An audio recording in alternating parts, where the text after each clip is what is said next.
Hello guys, कैसे हैं आप सारे। मेरा नाम है आगाज़ और आप देख रहे हैं मेरे यूट्यूब चैनल बीटू के अहमद में। आ गया हूँ वापस आप लोगों के लिए लेके my wife from 1000 years ago episode 33। शुरू करने से पहले चैनल को सब्सक्राइब कर लेना।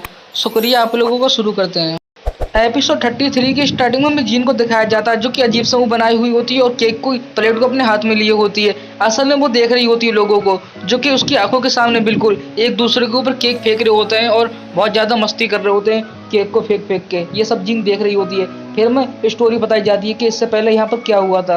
और फिर हमें पहले का सीन दिखाया जाता है जहाँ पर सूचिंग जिंग का हाथ पकड़ कहीं लेके जा रहा होता है। जिंग उसके साथ जा रही होती है। तभी सूचिंग जिंग को सोफे के पास बैठा देता है नीचे। बोलता है तुम बस यहाँ बैठे रहो, मैं तुम्हारे लिए अभी एक बहुत बड़ा केक का पीस लेके आऊंगा, जब तक तुम कहीं मत जाना, ठीक है।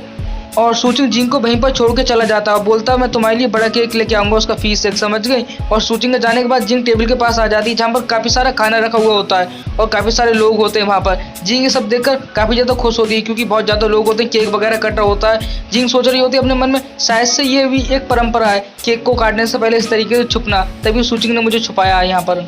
और फिर हमें दिखाया जाता है हुएनजी और उसकी गर्लफ्रेंड केक काट रहे होते हैं, बाकी सब लोग खड़े होते हैं। जिंग ये सब दूर से देखकर बोल रही होती है मैं देखना चाहती हूँ आखिर इससे आगे क्या होगा। और अगले सीन में वो लोग केक काट लेते हैं और वो एक दूसरे को दे रहे होते हैं प्लेट में। और जो बल्कि बाकी के लोग होते हैं वो एक दूसरे के ऊपर केक फाइट कर रहे होते हैं, मतलब केक लगा रहे होते हैं एक दूसरे के मुंह पे। जिंग सोच रही होती है वहाँ पर बैठ के लगता है केक बहुत ज़्यादा टेस्टी है, बहुत ज़्यादा बढ़िया है। और फिर अगले सीनों में वो लोग दिखाए जाते हैं जो कि एक दूसरे के मुंह पे केक मार रहे होते हैं। कोई कहता है ये ले, ये मैं तेरे मुंह पे मारूंगा, ये ले, ये तेरा मैं कुत्ता भरूंगा इस केक से, ये ले तेरा ऐसा कर दूंगा वैसा कर दूंगा, ये सारी बातें कर रहे होते केक मारते हुए। ये सब देखकर जिंग भी केक की ओर हाथ बढ़ाने लग जाती है और वह देखती है केक वहाँ पर गिर रहा होता है जो कि काफी बड़ा केक होता है ना, इस वजह से गिर रहा होता है। तभी सूचिंग वहाँ पर आ जाता है और वो जिंग को बोलता है मैंने तुम्हें वैसे बाहर निकलने के लिए मना किया था, लेकिन तुम बाहर क्यों निकल रही हो। वैसे तुम क्या कोई टेंशन में लग रही हो, मुझे तो ऐसा लग रहा है। वैसे छोड़ो इन बातों को, मैं तुम्हारे लिए केक का एक बड़ा टुकड़ा लेके आया हूँ, ये देखो कितना बड़ा है। अगले सीन में सूचिंग जिंग के पास बैठ के बोलता है ये सारे पागल लोग हैं, कैसे केक की फाइट कर रहे हैं, एक दूसरे के मार रहे हैं, देखो मेरे मुंह पर भी लगा दिया। ये हरामी जो वुएंग जिंग है ना, इसी ने इतना सारा केक बड़ा मंगवाया था, जानबूझ के बड़ा, ताकि फाइट कर सकें केक के साथ। और फिर अगले सीन में सूचिंग जिंग के सामने एक केक की प्लेट करता है जिसमें कि बहुत बड़ा केक का टुकड़ा होता है। सूचिंग बोलता है जब केक की फाइट चालू नहीं हुई थी उससे पहले ये मैंने तेरे लिए रख लिया था, खा के देखो उसको। और फिर अगले सीन में जिंग सूचिंग से केक ले लेती है और उसको टेस्ट करने लग जाती है। जिंग का मूड थोड़ा खराब लग रहा होता है लेकिन केक को खाने के बाद उसको बहुत अच्छा लगता है। तभी सूचिंग बोलता है वैसे केक का स्वाद कैसा था। जिंग बोलती है सच में ये तो बहुत ज़्यादा अच्छा है। और जिंग केक खाते हुए समय थोड़ी उदास लग रही होती है, वो अपनी सेकंड मिस के बारे में सोच रही होती है। तभी हमें सेकंड मिस को दिखाया जाता है। जिंग कह रही होती है अगर वो होती तो केक खाते हुए और भी ज़्यादा मजा आता। तो उनका हमें चेहरा नहीं दिखाया जाता कि कैसा होता है, सिर्फ इस तरीके का दिखाया जाता है। और जिंग अपने मन में सोच रही होती है जो मेरी सेकंड मिस थी ना वो खाना बहुत कम खाती थी, क्योंकि वो सिर्फ एक ही ब्रेड का टुकड़ा खाती थी पूरे दिन में और बिल्कुल पानी पीते रहती थी पूरा दिन और कुछ नहीं। अगर मैं उनके लिए ये केक ले जा पाती पुराने समय में तो कितना ज़्यादा अच्छा होता, उनको ये केक बहुत ज़्यादा पसंद आता। ये सारी बातें जिंग अपने मन में सोच रही होती है। तभी अगले सीन में हमें दिखाया जाता है जिंग ने सारा केक सपाचट कर दिया होता है और जो सूचिंग होता है वो अपने चेहरे पर से केक छुटा रहा होता है। और तभी हुएनजी को दिखाया जाता है जो कि लोगों के मुंह पर केक मार रहा होता है। तभी जिंग सूचिंग को बोलती है वैसे ये केक क्यों मार रहा है इन लोगों के ऊपर, ये केक तो बहुत ज़्यादा टेस्टी और बहुत ही ज़्यादा बढ़िया है।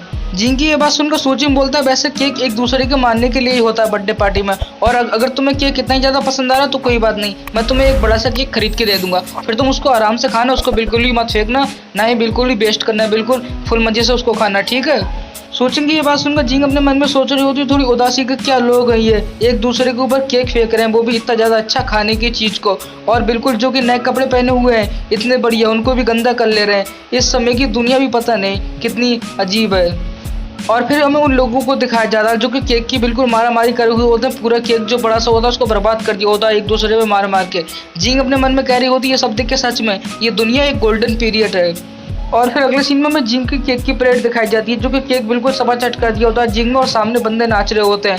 तभी सूचिंग और जिंग को दिखाया जाता है जो कि चुपचाप बैठे होते हैं, बिल्कुल कुछ नहीं बोल रहे होते हैं। और तभी एक बंदा हमें कहानी सुनाता है।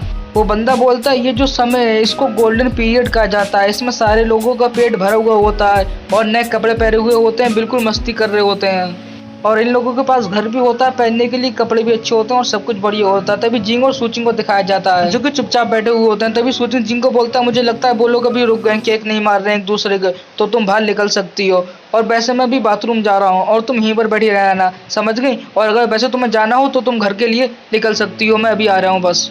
और फिर सूचिंग वहाँ से चला जाता है। जिंग वहाँ पर अकेली बैठी हुई होती है। तभी हमें लुएंगजिंग की आवाज़ आती है। वो कहता है भाभी वैसे आप यहाँ पर अकेली क्यों बैठी हो?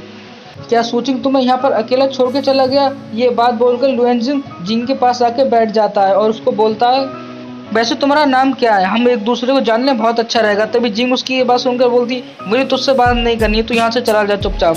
जिंग की ये बात सुनकर लुएंगजी बोलता है आपको मुझसे इतने बुरे तरीके से बात करने की वैसे कोई जरूरत नहीं। क्या सूचिंग ने बोला तुम्हें इस तरीके से मुझसे ऐसी बात करो? वो मेरा भाई वैसे ऐसे ही है। वैसे एक और बात मुझे बताओ, तुम बिल्कुल बहुत ज्यादा साफ सुथरी लग रही हो। अजीब नजरों से जिंग को देखते हुए बोलता मुझे लगता है तुम पार्टी मजा नहीं आया, तुमने एंजॉय नहीं किया है ना? केक बेक नहीं लगाया है तुम्हारे। और फिर लुएंगजी के कपड़े में जो केक लगा हुआ होता है वो अपनी उंगली में लेके जिंग को बोलता लाओ मैं तुम्हें लगा दूं थोड़ा, क्योंकि तुम बहुत ज्यादा साफ लग रही हो, तुम्हारे कपड़े गंदे नहीं हुए इसलिए। तभी जिंग ये देखकर उसको बोलती वैसे तुम करना क्या चाहते हो? घबरा के वहां से उठ जाती है। तुम ये करना क्या चाहते हो? तभी लुएंगजी बोलता है मैं तो बस केक लगाना चाहता हूँ, क्योंकि तुम्हारे कपड़े बिल्कुल बहुत ज्यादा साफ है।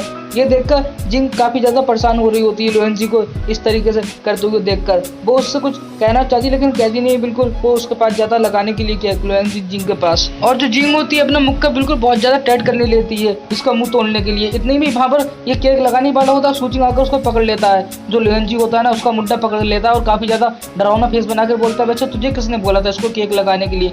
तेरी हिम्मत कैसे हुई? सूचिंग उसका मुड्ढा बहुत ज्यादा कस के पकड़ा हुआ होता है। और फिर अगले सीन में सूचिंग उसकी पिटापटोर करने लग जाता है, उसको कूटने लग जाता है, एक उसके पेट पे घूसा मारता है जिससे कि सूचिंग का चश्मा बाहर आ जाता है, नीचे गिर जाता है, उसके मुंह में से पानी निकलने लगता है और आंखें तो आप देख ही सकते हो कैसी हो गई इस टेढ़े आदमी की बिल्कुल। सूचिंग उसको बोलता है अपनी औकात में रहना और आज से अंदर इस तरीके की बात मत करना, समझ गया तू? बहुत ज्यादा गुस्से में होता है सूचिंग। और सूचिंग दूसरा गुस्सा उसके मारने वाला होता है। इतने में जो लुएंगजिंग होता है वो सूचिंग को ऊपर मुक्का मार देता है बहुत कस के, जिससे कि सूचिंग बिल्कुल गिर जाता है और उसकी नाक से खून निकल रहा होता है और बिल्कुल काफी ज्यादा जोर से उसको ये गुस्सा लगा हुआ होता है, जिसकी वजह से सूचिंग टेबल पर जाके बिल्कुल पड़ जाता है क्योंकि बहुत कस के मारा था। इतने में लुएंगजिंग वहां पर आ जाता है और वो चिल्लाकर कह रहा होता तुम लोगों ने फिर से लड़ाई शुरू कर दी, ये तुम कर क्या रहे हो? तभी वो जहाँ पर लड़कियां खड़ी होती है वो बातें कर रही होती हैं और एक लड़की फोटो खींच रही होती है। और फिर लुएंगजिंग काफी ज्यादा चिल्ला के सूचिंग और लुएंगजिंग को बोलता है तुम दोनों लड़ाई क्यों लड़ रहे हो, क्यों कर रहे हो ये सब? और अगर करने की तुम्हें तो B2K की वीडियो में कमेंट करो और लाइक करो, उसको चैनल को सब्सक्राइब करो, तभी तो वो ऐसी वीडियो और लेके आ पाएगा।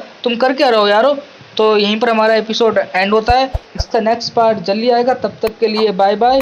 आप सारे अपना ध्यान रखना, बस बाकी की वीडियो डिस्प्ले पे शो हो गई होंगी तो देख लेना ज़रूर।